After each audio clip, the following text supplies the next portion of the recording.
दोस्तों नमस्कार, स्वागत है आप सभी का हमारे इस यूट्यूब चैनल में।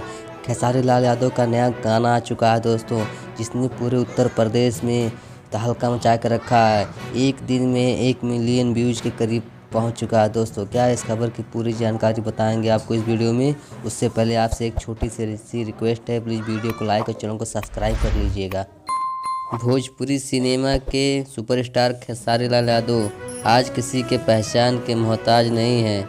खेसारी लाल की आवाज़ के साथ साथ उनकी अंदाज के दीवाने भी करोड़ों संख्या में भोजपुरी दर्शक हैं। तो आपको बता दें कि खेसारी लाल यादव के गाना रिलीज होते ही यूट्यूब पर हंगामा मच गया है। खेसारी लाल पवन सिंह इन दिनों छाए हुए हैं यूट्यूब पर। उनका गाना धड़ाधड़ रिलीज हो रहा है, मिलियन में व्यूज जा रहा है। दोस्तों खेसारी लाल का न्यू सॉन्ग आ चुका है, झगड़ा 2.0 रिलीज कर दिया गया है। आप लोग जाके उस गाने को जरूर सुनिएगा, डिस्क्रिप्शन में लिंक दे दिया हूँ। उससे पहले आपसे एक छोटी सी रिक्वेस्ट है, वीडियो को लाइक और चैनल को सब्सक्राइब कर दीजिएगा। ऐसी ही जानकारी आपको मिलती रहेगी।